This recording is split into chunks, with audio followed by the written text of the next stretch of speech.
Ah, o teatro, esse espaço mágico, essa linguagem catalisadora que nos leva a mergulhar nos meandros da alma humana. E que pode acontecer em qualquer espaço, num tablado, numa casa de espetáculos ou na rua, em meio onde o povo passa e é capturado pela sua magia. A nossa convidada de hoje tem muito a nos contar sobre os palcos da vida e sobre a vida nos palcos.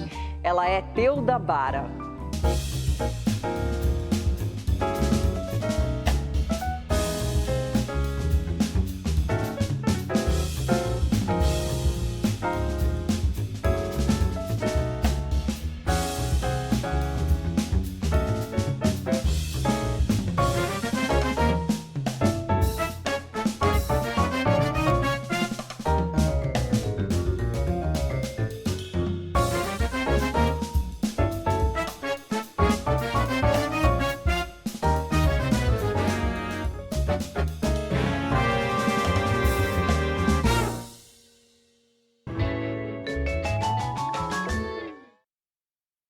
Teuda, coisa boa te receber aqui no Persona. Seja bem-vinda, Teuda Bara. Muito obrigada. Eu acho que coisa boa para mim estar aqui. É um programa tão importante, eu já vi tantos, né? E assim, eu estou muito honrada de estar aqui, vocês terem me convidado. A honra é nossa. Muito obrigada. Teuda, dentre as muitas histórias curiosíssimas da sua vida, você é uma das raras pessoas que tem 2 registros de nascimento.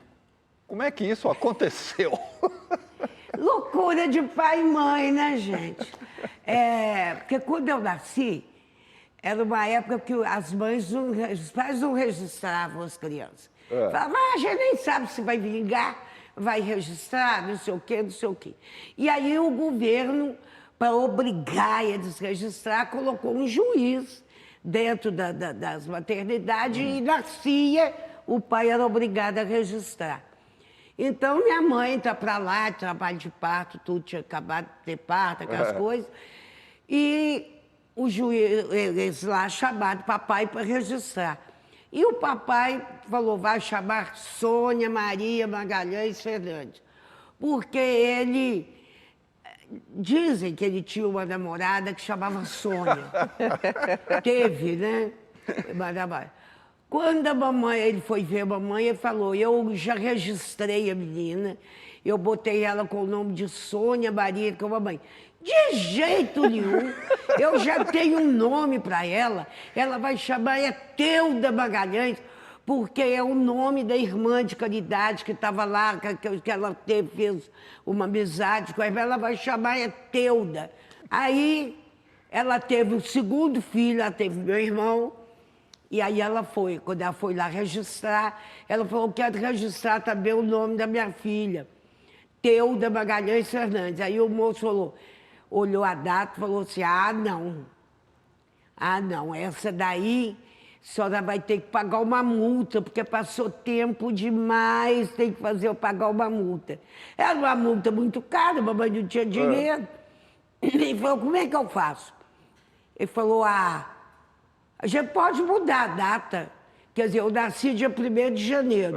Ele falou, a gente pode mudar a data, porque ela nasceu dia 1º de novembro. Mamãe, isso mesmo, fez lá, registrou. Você ficou mais jovem. Quase um ano.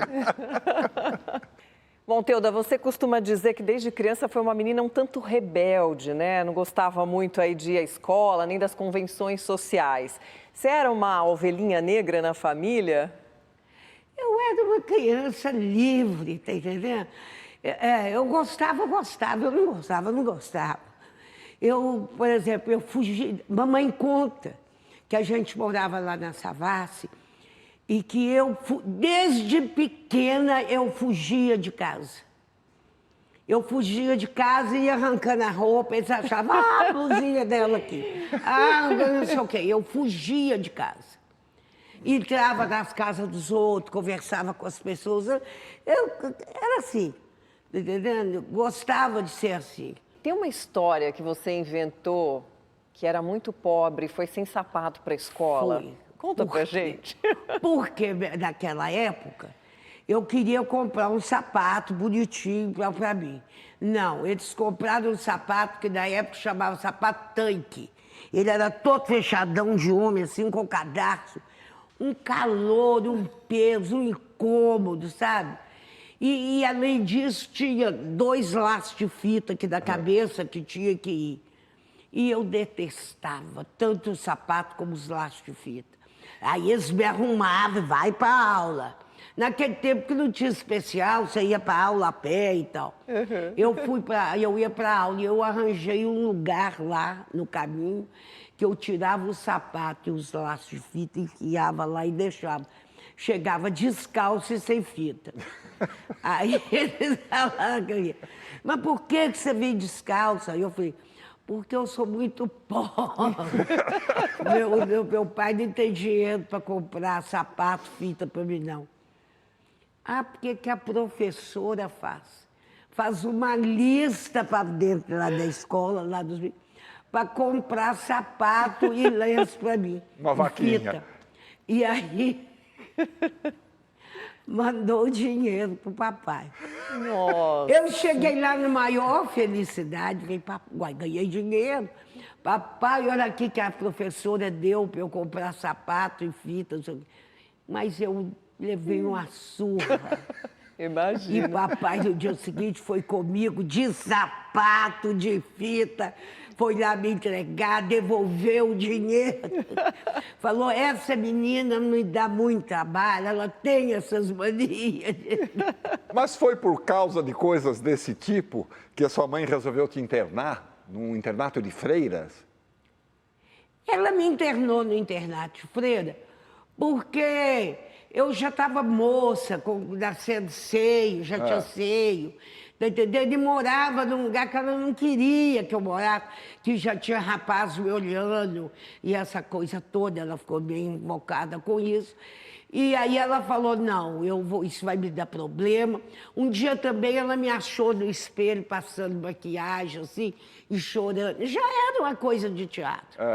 Né? Eu passando maquiagem, assim, e chorava na frente do espelho, uma besteira de adolescente. Ela contou pro papai e ficou uma fera comigo, não sei o quê. Aí me internaram nesse colégio, que ela chamava Regina Passos, chama até hoje. Regina Passos, é lá em Sete Lagoas. Você gostou? Não. Nem precisa Não perguntar, gostei, né? porque quando eu cheguei lá, eles falaram, o colégio era um colégio particular, caro. Então, a irmã falou, para ela ficar aqui, ela tem que trabalhar, ela tem que aprender a trabalhar. Eu tinha 13 anos de idade. E eu tinha lá a cabeça de quem quer aprender a trabalhar, não sei o quê. Não, eu era uma menina, moleca.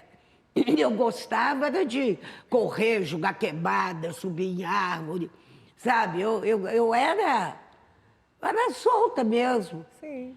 E a irmã tomou logo implicância comigo. Por eu ser assim, e por eu ter seio e ficar sem sutiã, correndo, sem balançando, ela ficava com ódio. Ela fazia aqueles corpinhos para mim que fechava, assim, eu arrebentava tudo. Agora, sua mãe era muito católica e ela... Era. Ela tinha essa intenção que você fosse uma freira? Que Ela queria. Ela queria. Ela achava que vida de mulher era muito difícil. Mas, ao mesmo tempo, ela queria ser cantora. Para você ver a incoerência, mas ela queria que eu fosse freira. Quando ela me tirou, quando eu fui expulsa, porque tanto eu fiz que eu fui expulsa do colégio, e aí eu fui expulsa, ela foi lá conversar com a irmã e falou, olha, meu marido já foi promovido lá no emprego, ele está ganhando melhor, a gente pode pagar para a Teúda ficar aqui. Ele disse, não, minha senhora, sua filha nem pagando ela fica aqui mais. Que tudo. Aí você estava falando do seu pai. Seu pai tinha uma veia musical, né? Ele foi militar, mas ele tinha uma veia musical. Meu pai era do Corpo de Bombeiros. Ele sempre foi músico, tocava trombone de vara, tocava na orquestra sinfônica, tocava nas rádios, fazia bailes, e tocava na orquestra do Corpo de Bombeiros. Ele era músico. Criou a família tocando trombone de vara. Você já pensava em ser artista nessa época ou não? Pensava, assim, de ser artista mesmo, profissional, não. Mas porque na minha época não tinha televisão, não tinha essas coisas. Então, todas as datas comemorativas da escola, todas as datas comemorativas de dentro de casa, tudo era teatro. É. Tudo era teatro. Você tinha... Quando era aniversário da mamãe, a primeira coisa era o programa. Quem é que vai recitar, quem que vai cantar, quem é que vai fazer isso, quem que vai fazer. Já era assim. Né? 1º de maio, que tinha as datas lá, qual sala que vai fazer 1º de maio. Fazia produção, fazia tudo. Já estava na veia desde Já sempre. E a educação naquela época era muito boa. Hoje é que eu vejo, assim, depois que eu fui ser professora ainda, a distância que está a educação. Teuda, você diz que as moças se casavam para se libertarem dos pais, mas que aí viravam reféns dos maridos. Mas você chegou a ficar noiva também em uma época. Cheguei. Mas isso é uma verdade verdadeira, minha filha. Mas e aí? Da minha amiga casar e estar estreando um filme, eu ia falar, vamos no cinema, vai fazer não sei o quê. Ela falou, Teuda, agora eu não posso mais sair com você, eu sou uma mulher casada. Que loucura, né? Era uma loucura. Mas e o teu noivado? E aí? Não deu certo, né? E foi um noivado, até assim, ele foi lá e falou, seu Augusto, eu vou namorar a Teuda, todo não sei o quê, não teve festa, não teve... Só falando, sim, senhora, tal. E ele começou a frequentar minha casa nos dias certos, que era segunda, quarta, sexta e sábado, tá? Os dias que ele ia. E aí tinha que fazer bolinho, cafezinho. Você tinha que mostrar que você era prendada. Era sabe? tal da Para refém. poder cativar o príncipe. Tinha que saber que você era prendada, você sabia bordar. E eu fiz todos esses cursos. Não deu certo porque chegou uma hora você não dá conta. Sabe? Eu vou numa exposição de gado com uma amiga minha que tinha lá perto. E era perto lá de casa. Aí eu vou saindo da exposição assim, o noivo estava lá do meu lado, sabe, o noivo estava lá, e dá um escândalo. Eu sabia que você estava me enganando, eu sabia, isso no meio De todo mundo. de todo mundo, gente que eu não conhecia, saída da exposição. Aí eu falei, eu vou aguentar isso sozinha? Não vou. Não, né? E quem deu ordem de você me seguir? Você está me seguindo, seu desgraçado. Não tem mais noivado, acabou, eu não quero mais saber. Pega suas coisas, some, eu não estou nem aí. Entendeu? Porque você vai aguentar isso. Sabe? Não vou. Você já mencionou aí que você foi professora para crianças, mas depois você foi trabalhar numa livraria, né? Onde, aliás, você se deu muito bem, começou a entrar no mundo mais intelectualizado, tal. Como é que foi isso? Nossa Senhora, aí foi uma mudança mesmo de vida. Uma mudança total. Porque eu larguei esse mundo de, sabe, de professora, professora até que não, mas esse mundo que eu não era professora nessa época. Mas assim, esse mundinho de noiva, de fazer, sabe, pastelzinho, não sei o quê. Acabei com isso. Não tinha ninguém para eu dar satisfação. Isso é a coisa melhor da vida. Sabe, não tinha. Eu estava fazendo vestibular para ir para a faculdade e vou trabalhar numa livraria que era o centro de todos os estudantes que eram contra a ditadura, que estavam lá. Então, tinha jornais deles. E nisso eu fui lendo, né? Então, assim, um dia eu peguei um livro, meu irmão me deu um livro do Jubiabá. E eu começo a ler e fiquei apaixonada, né? Fiquei apaixonada e a dona da livraria chegou e eu falei, desculpa, que eu não estava trabalhando. Eu fiquei doida com esse livro aqui, então ela falou, esse aqui você vai gostar mais. Pegou o Gabriela e me deu. Olha só. Ela tinha toda a coleção de Jorge Amado. Bom, aí você foi cursar Ciências Sociais na Federal de Minas Gerais. Passei no vestibular. Né? Conheceu o icônico Chacrinha, que é uma passagem aí da sua vida na faculdade, que é um dos maiores comunicadores da época, né? Mas é verdade que ele até te chamou para ser chacrete? É verdade. É verdade. Foi uma coisa muito estranha. Muito estranho. Hoje eu fico pensando, né? Será que ele chamou de verdade mesmo? Né? Mas naquela época, todo mundo, os professores, né, tinha muita vontade de saber como é que faz comunicação social, como é que faz comunicação com o povo, né? Porque era tudo, né, ditadura, né, gente? Tudo preso. Ninguém abre a boca, ninguém fala nada.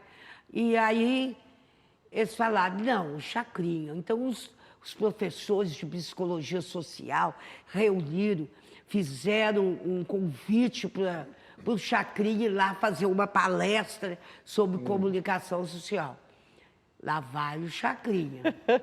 E nós endoidecidos. Isso foi falado com todos os cursos da universidade. O DA ficou assim de gente.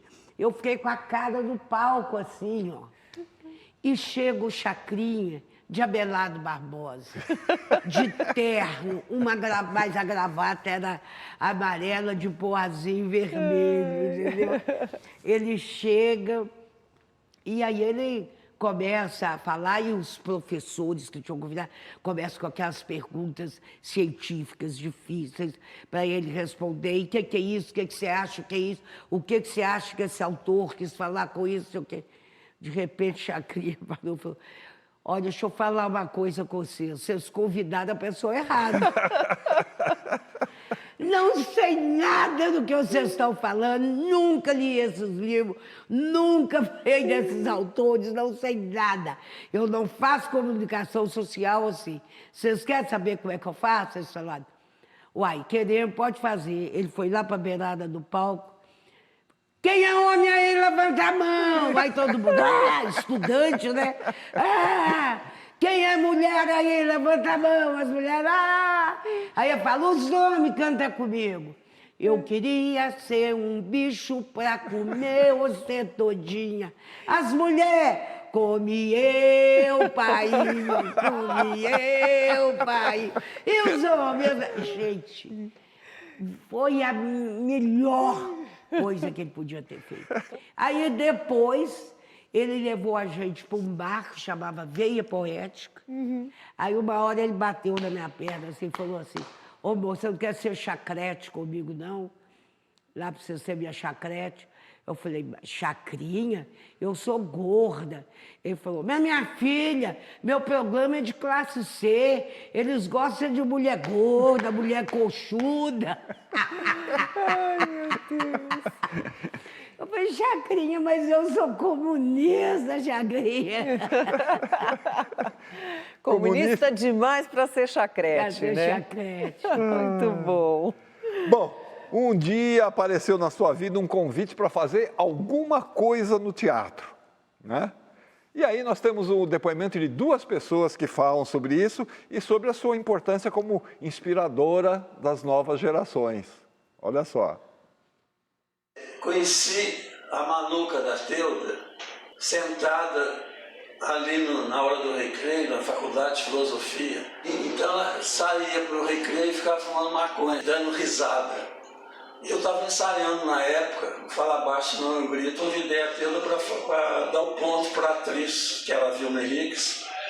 Mas ela enrolava todo no ponto, ria também, se divertia como se... Teuda, você sabe, né, que você é uma mulher que abriu, né, as portas para uma outra geração de mulheres. Eu faço parte de uma geração que veio depois da sua. Então, esse seu comportamento, essa sua liberdade abriu muito espaço para a minha geração ser o que gostaria de ser, né? Então, nós escolhemos ser artistas e a sua experiência de artista influenciou muito essa possibilidade no nosso caminho. Aí na segunda peça que eu resolvi montar, que era o Viva o Legário, aí convidei ela para fazer uma prostituta. E ela achou ótimo, né? E virou atriz. E aí, Teudinha, como você é uma grande contadora de histórias, eu queria que você falasse um pouco para as pessoas esse dia que você largou o bordado, que você largou essa vida que programaram para você, né, a sua família, você decidiu ser artista, ser a mulher que você nasceu para ser. Um grande abraço aqui do seu descobridor, Reide Ribeiro. Fica com Deus.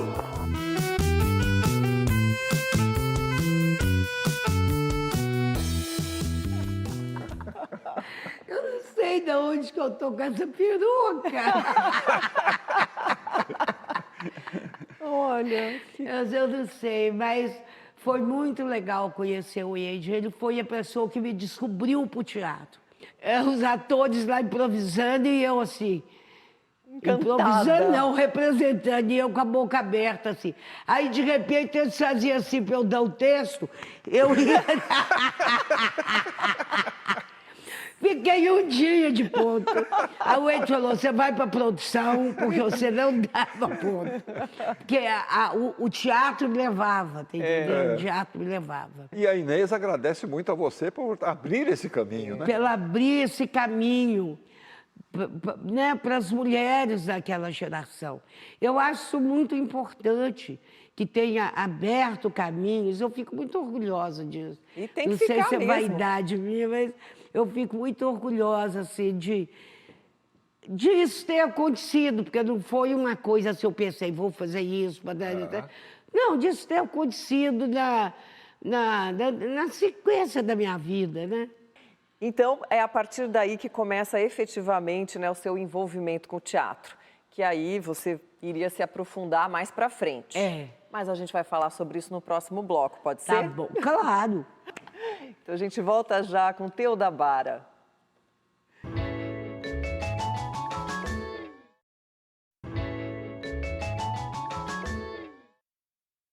Pronto, estamos de volta com o Persona. A nossa convidada de hoje é a atriz Teuda Bara. Para abrir esse bloco, Teuda, temos uma mensagem de alguém que também estava lá nesse seu início de carreira no teatro. Quem é?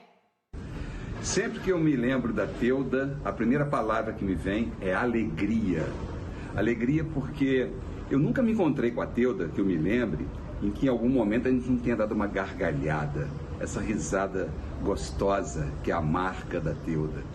Ao mesmo tempo, o prazer e a alegria foram as nossas armas durante o período difícil que a gente viveu durante a ditadura militar, em que a censura era muito firme em cima de nós todos. Enfim, naquele cenário pavoroso, foi nessa época que eu me encontrei com a Teuda para fazer a peça Viva o Legário, que foi certamente um marco na nossa vida. Nós fomos proibidos logo na estreia, porque eu acho que a nossa alegria, o nosso prazer excedeu os limites que nos permitiam. A gente acabou improvisando demais, fugindo do texto, e a censura então proibiu os atores de trabalhar. Isso gerou uma expectativa enorme. Vencido o prazo que a censura nos proibia, a peça voltou em cartaz e foi um enorme sucesso. Foi aí que a gente tem muita história. Teuda como uma criança pequena, o seu filho mais velho, que era o nosso mascote. A gente saiu viajando pelo Brasil, fizemos uma viagem louquíssima pelo interior de São Paulo, depois de lá indo para Brasília de trem. Uma loucura e um prazer que só naquela época a gente conseguia, com a nossa vitalidade, né, fazer com que acontecesse o teatro daquela forma. Para mim é um prazer enorme ver a Teuda, a partir dali, trilhando esse caminho, consolidando uma carreira e uma história tão bonita no teatro brasileiro.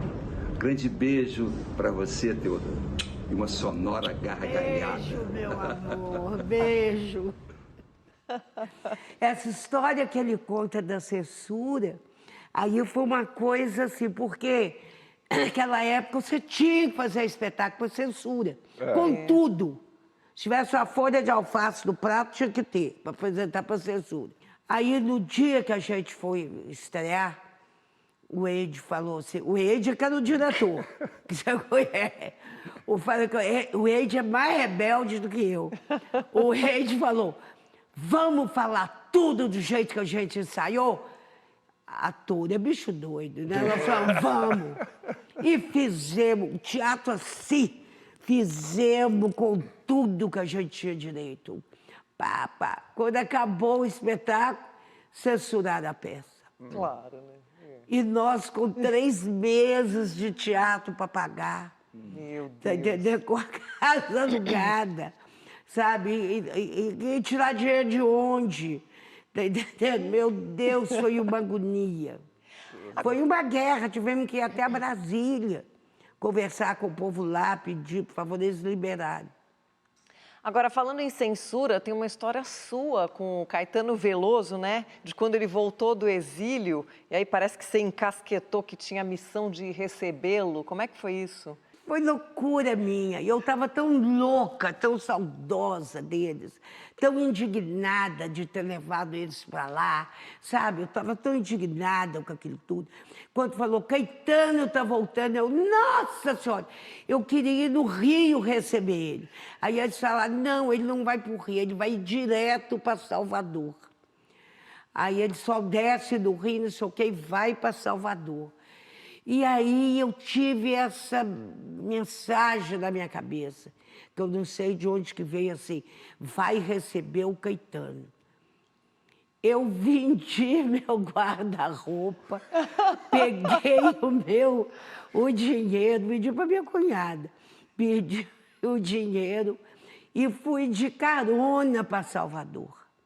Cheguei lá, fiquei na casa dos amigos lá, na Boca do Rio, e fui assistir o show do Caetano, lógico, né? Fui assistir o show. E fiquei na maior felicidade de ver, cantar, não sei o quê. E eu falei, bom, então era isso mesmo, eu recebi o Caetano aqui, tá. Aí, eu tinha um amigo que tocava violão, ele estudava o Vila Lobos para fazer um show que ele queria. E aí ele falava que ele era culpado do Caetano, que ele era não sei o quê, e papapá, que ele contava casos do Caetano e tudo. E um dia eu estou dormindo, era uma casa que as portas eram todas abertas. Eu estava dormindo num tatame assim no chão, acordo com uma mão fazendo assim na minha cabeça. Eu vou olhar o Caetano Veloso, eu gostei, né? Eu levantei com a boca aberta assim. E aí aí ele me perguntou pelos donos da casa, eu falei, ó, eles saíram, mas eles devem voltar. Você quer alguma coisa? Você quer uma água, uma coisa? Ele falou, não, tá tudo bom, nós só vamos esperar ele voltar. E aí chegaram mais 2 artistas que estavam hospedados lá, que era daquele Jesus Cristo Superstar. Chegaram lá e não sei o quê, Caetano brincando com ele. Olha! Daí a pouco chegou o povo. Gente, cantou-se a noite inteira, ficou lá, bebeu. Quando foi de manhã, fomos, porque era perto do mar, fomos ver o sol nascer no mar, tá entendendo? Ficamos lá olhando e Caetano foi embora. Olha e eu isso. falei, eu recebi. Aí que eu falei, eu tinha que receber o Caetano. Muito bom. Olha que loucura. Isso é uma loucura, mas é uma verdade que aconteceu. Que coisa Não apareceu nenhum anjo do céu falando para mim, não. Que maravilha.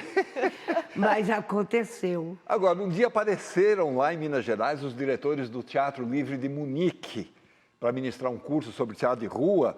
Mas antes da gente falar sobre isso, vamos ver um quadro que nós produzimos sobre essa forma de teatro que é ancestral, né? O teatro nasceu na Grécia Antiga, 7 séculos antes de Cristo, nos chamados ditirambos, os cortejos em louvor ao deus Dionísio. Daí surgiram os primeiros elementos da tragédia e do drama. 10 séculos depois, nas ruas da Península Itálica, nascia a comédia dell'arte e seus grupos itinerantes que viajavam em carroças para apresentar seus espetáculos em feiras, cidades e vilarejos por onde passavam.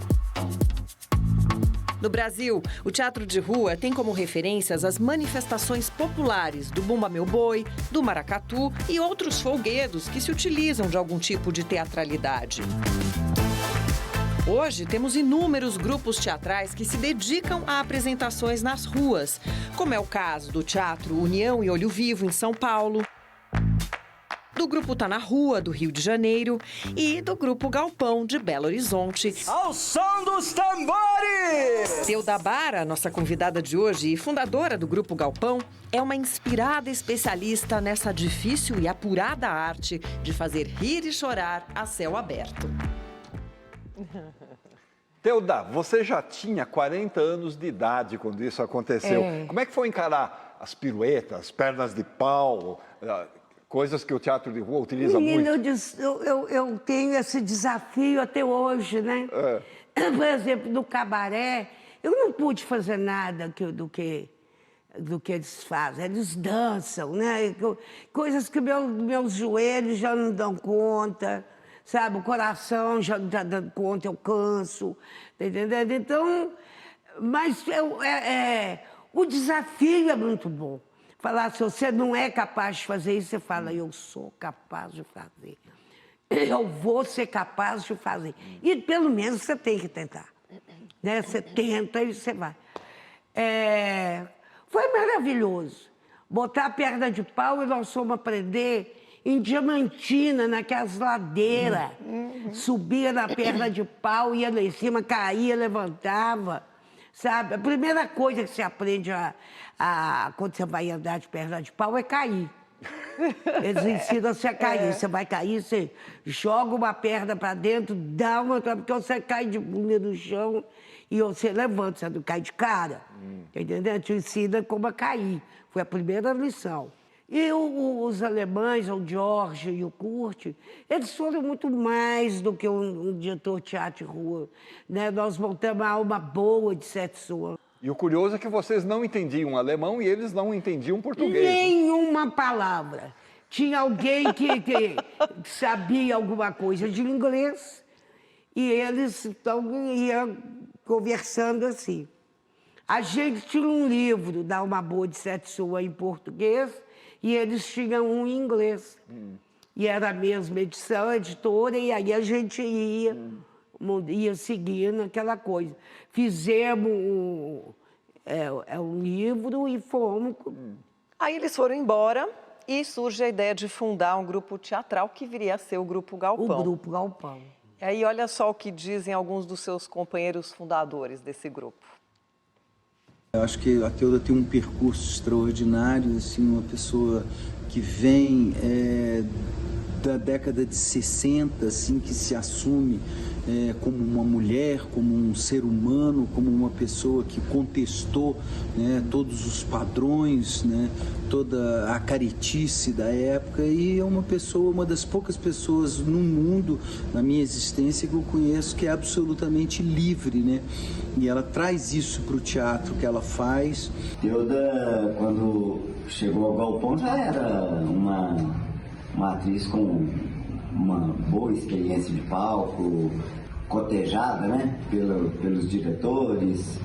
Uma coisa que é um ponto a favor de Teuda é que, não sendo nenhuma jovem naquela época, como quase todos nós éramos, né, 20 e poucos, nossos 20 e poucos aninhos, ela soube se impor, estabeleceu o lugar dela e hoje esse fenômeno Teuda, né, que aplaudido e abraçado nos quatro cantos do mundo.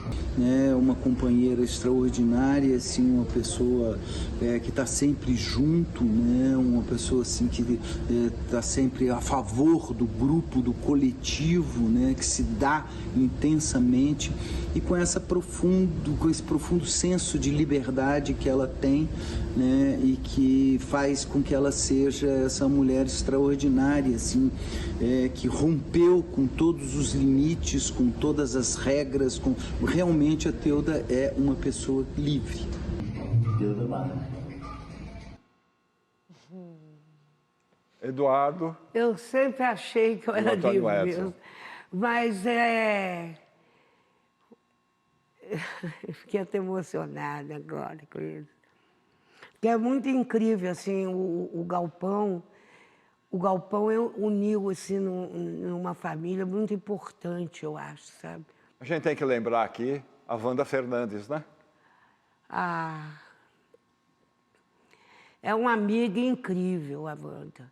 Foi uma amiga incrível. E ela, além de ter um senso de liberdade muito grande, a Wandinha também tinha um amor para o teatro declarado. Sabe? Ela não... Sabe aquela pessoa que não desliga? A gente acabava de ensaiar, ia para o bar comer, ela estava com o caderninho dela, anotando, porque naquela época era tudo agenda de telefone, olhando, não tinha celular, né? Agenda de telefone, ela anotando os números de produção, não sei o quê. Ela tinha esse amor ao teatro. Ela tinha esse amor. E fez uma falta, faz uma falta. Então a gente vai falar um pouco mais do Galpão e também do Cirque du Soleil, só que no próximo bloco, pode ser? Tá bom. A gente volta já com Teuda Bara.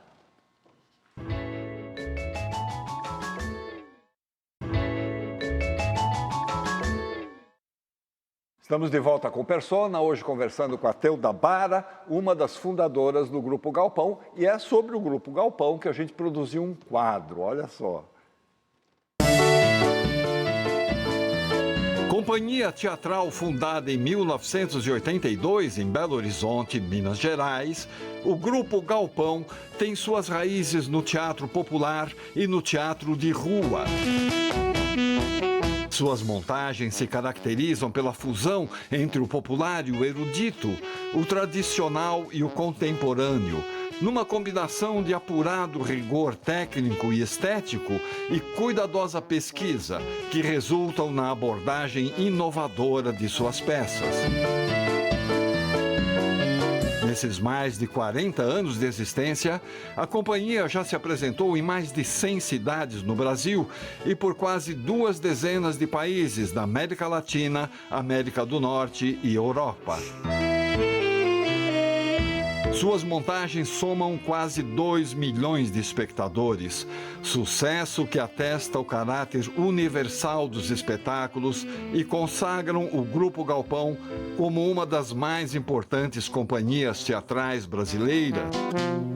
Dentre os fundadores do Galpão, a nossa convidada de hoje, Teuda Bara, que participou de quase todas as montagens dessa conceituada trupe teatral.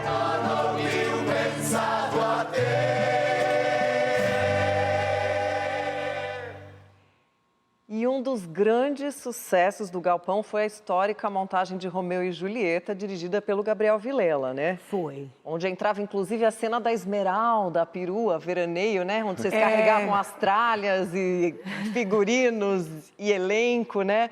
Como é que foi a experiência de chegar com esse espetáculo na Inglaterra? Menina, a gente não tinha nem essa expectativa, não, tá entendendo? A gente foi um espetáculo. Gabriel falou assim, deu 5 títulos para a gente pesquisar e falou: eu volto e quero que vocês montem esses 5 workshops, mas eu quero que todos sejam em cima dessa veraneio. E aí ele escolheu o Romeu e Julieta. E nós começamos a ensaiar. Quando o espetáculo ficou pronto, no caminho da montagem, eu fui sentindo que era um grande espetáculo. Porque eu chorava nos ensaios, sabe? Eu chorava nos ensaios. E para mim o espetáculo tinha tudo. Tinha um lado político, tinha um lado, né, que era terno, amoroso, tinha um lado... Ele é maravilhoso o espetáculo. E ele, para poder fazer isso, ele falou assim, nós vamos ensaiar num lugar aberto, porque eu não posso ensaiar teatro de rua dentro de um galpão. Sim. Aí nós fomos para o Morro Vermelho e lá nós começamos a ensaiar no Morro Vermelho. Quando chegou lá, a primeira coisa que ele fez foi mudar os figurinos. Eu quero os figurinos tudo caiado, igual essas casarinhas daqui. Um amarelo, um azul, que é as cores de xadrez eu quero os figurinos todos assim. A figurinista pirou. Mas aí, em algum momento, vocês decidiram levar o espetáculo lá para o Globe Theatre. Nós fomos convidados a participar de uma... que não foi uma praça que ia ter... Era uma coisa que estava falando, coisas de Minas. Tinha roupa de Minas, comida de Minas, não sei o quê. E o teatro, eles levaram o Romeu e Julieta. Nós fizemos 3 ou 4 espetáculos lá, nesse lugar. E o pessoal do Globo foi lá ver. E aí eles convidaram a gente para conhecer o Globo e depois eles convidaram a gente para fazer uma temporada lá. Foi emocionante. Foi emocionante, porque você, no palco do Shakespeare, aquelas coisas que você vê em cinema, sabe? Você vê dali a plateia em pé comendo, que é uma coisa que eles fazem. Porque quando eles não gostavam, eles jogavam pão no tomate lá nos atores. Mas assim, todo... E eles têm um amor, uma coisa por esse tempo, essa apresentação. Porque uma moça que tinha casado, ela saiu do casamento e foi de noiva com o noivo assistir o nosso espetáculo. Isso, que demais. Fazia parte da comemoração dela, sabe assim. Agora, naquela apresentação, um diretor do famoso Cirque du Soleil estava na plateia, te convidou para fazer parte do Cirque du Soleil e a gente tem um depoimento aí de uma pessoa que viu você trabalhando no Cirque du Soleil. Oh! Eu sou fã do trabalho da Teuda há muitos anos. Eu sou tão fã que eu fui em Vegas assisti-la num show monumental do Cirque du Soleil. Eu entrei naquele teatro monumental e vi aquele palco gigantesco. Eu falei, ela vai sumir aí. Aí, de repente, vem um pássaro mecânico enorme lá no céu, imenso, lá no alto daquele palco. E, de repente, está ela lá, gigante, com uma luz, uma humanidade que ninguém no show tinha. Eu não sei direito o que aconteceu, porque foi um turbilhão de emoção na minha cabeça, que eu chorei muito. Todas as vezes que a Teuda entrava em cena, eu me lembrava de Minas, eu me lembrava da cachaça que a gente toma todas as vezes que eu vou lá e ela me convida. Eu nem gosto muito, mas a gente vai. E de como essa mulher tem um gigantesco magnetismo que faz transbordar o nosso coração de emoção. Aliás, para que a arte serve? Para nos emocionar. E ela sabe fazer isso muito bem. Parabéns, Teuda. Te amo sempre. Olha que lindo. O Ulisses é um amor. O Ulisses é um amor. Ele que levou o Gabriel para nós. Ele estava dando uma oficina, nós estávamos fazendo uma oficina de teatro com ele, lá em Tiradentes. Não sei se mais onde era. A gente foi fazer a oficina com ele. E aí ele falou, vocês precisam de um diretor. Um grupo sem um diretor não vai dar certo. E acabou que deu. Nós somos um grupo que não temos direção. Mas nós fazemos a direção, nós vamos atrás da pessoa que a gente quer, né? E o Ulisses falou assim, eu tenho um amigo que acabou de formar, saiu premiado do espetáculo lá em São Paulo, levou o Gabriel para trabalhar com a gente. Só que o Gabriel tinha outras ideias, né? Ator é ator. Aí ele não pôde dirigir. Quando ele viu que nós montamos o Nelson Rodrigues, Álbum de Família, ele chamou a gente e falou, eu quero dirigir você. Muito bom. Aí que foi a ideia dos 5 workshops e tal. Agora, Teuda, você frequentou circo, namorou com trapezista, mas nunca pensou em trabalhar em circo. Não. Então, mas foi parar no Cirque du Soleil. Porque se eu queria, eu tinha ido. Porque eu estava namorando o trapezista. Tá entendendo? Se eu quisesse, eu era professora, eu podia casar com ele. Mas era uma coisa que que não casava com a minha ideia, tá entendendo? Mesmo assim, foi parar no circo, né? Então, conta pra gente como é que era foi chegar... outro circo, outra história, outra coisa. Não tinha um envolvimento emocional, não tinha nada disso. Então, quando eles me chamaram para fazer, eu perguntaram se eu queria, e eu falei, olha, gente, querer eu quero, quem não quer ir para o Cirque du Soleil lá. Mas eu nunca pensei, nem sonho, que eu ia parar do Cirque du Soleil. Aí eu falava, mas como é que eu vou fazer isso, né? Como é que tem isso? Mas aí, quando veio o convite, eles mandaram um convite para mim pedindo para eu fazer algumas cenas, gravar algumas coisas e tal, tal, tal. Fiz tudo que eles pediram, mandaram. E no final, eles mandaram que eu cantasse uma canção. Eu cantei andando numa perna de pau, sabe? Eu toquei instrumento, eu fiz um monte de coisa. E mandei para eles as acrobacias que eu sabia fazer. Eu falei, olha, eu estou mandando para vocês verem o tanto que é ruim. O que eu falei é ruim, entendeu? Mas eu estou disposta a ir, não sei o quê, se vocês quiserem e tal. Eu estou fazendo um espetáculo com o Paulo José, que era um orgulho enorme para mim. E aí, daí a pouco eu recebo uma resposta falando assim, nós queremos que você faça uma audição lá foi nossas audição. Quando eu chego lá, gente, só juventude maravilhosa. Aqueles artistas que dá até nó no corpo, assim, Eu falei, estou roubada, estou lascada. Aí botaram a blusa de mim com um número aqui.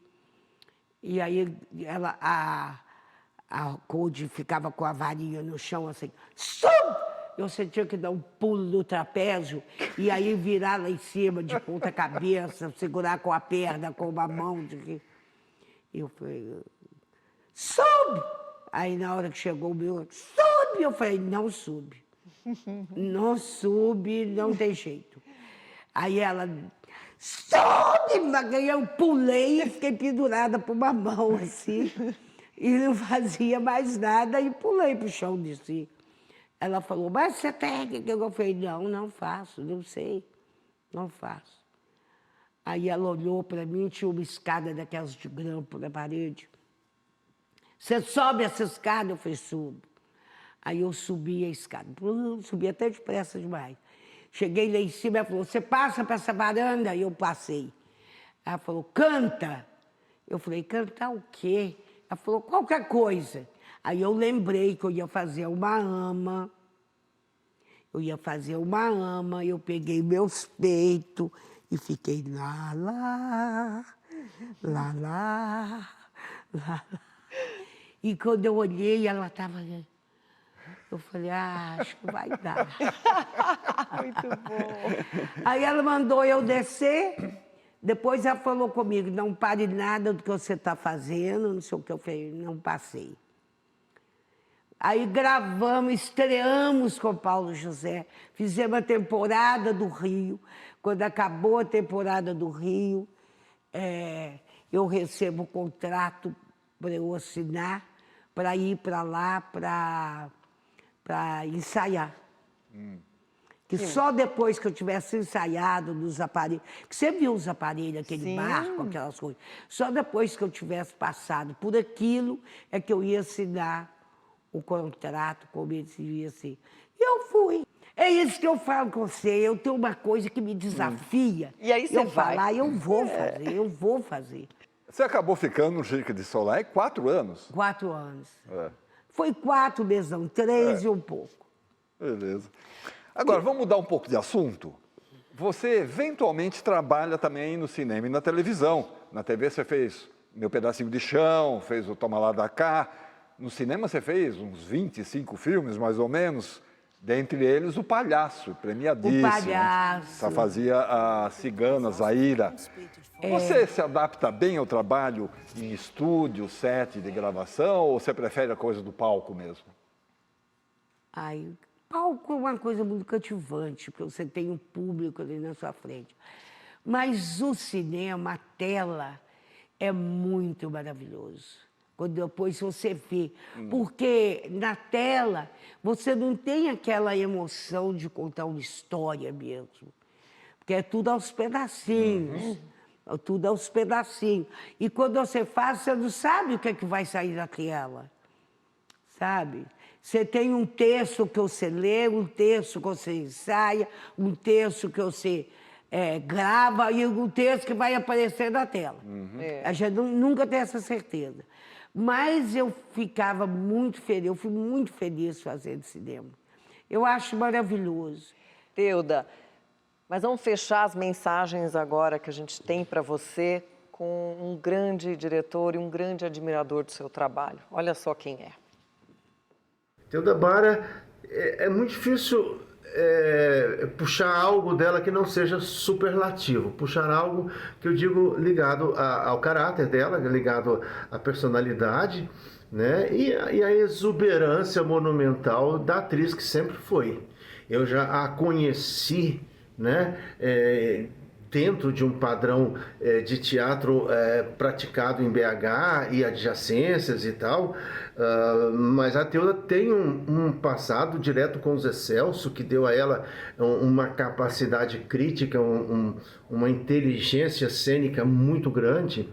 E o que tem de mais bonito na Teuda Bara mesmo assim, é uma profunda e eterna fidelidade ao teatro, às artes cênicas, ao circo, né?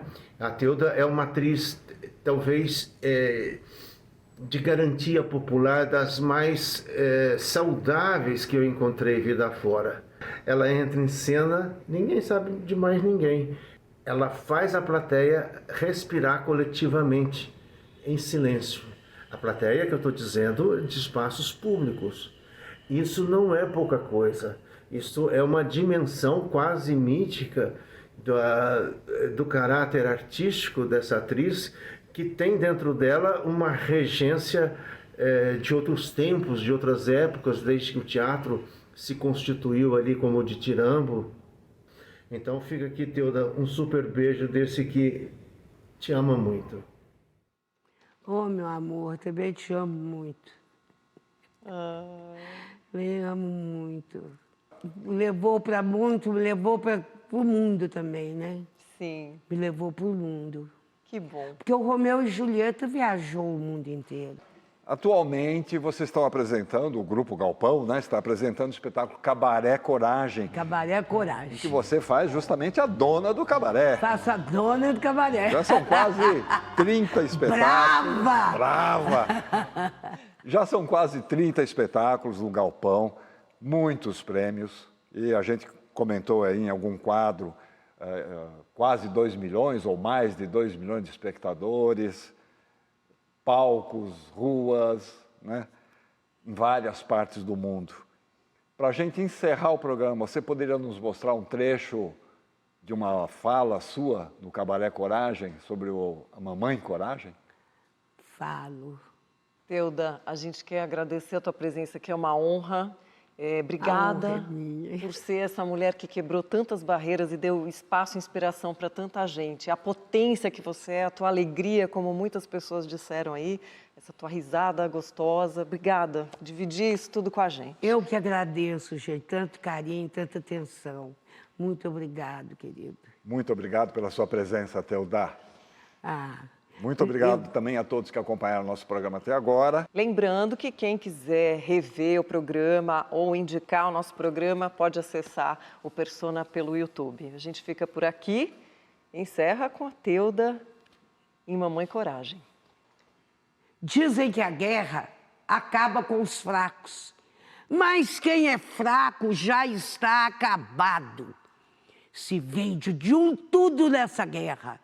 Não se pergunta raça, credo, crença, só se pergunta o preço. Meu nome é Coragem, Mãe Coragem. Mãe por ter tido 3 filhos, sempre debaixo das asas.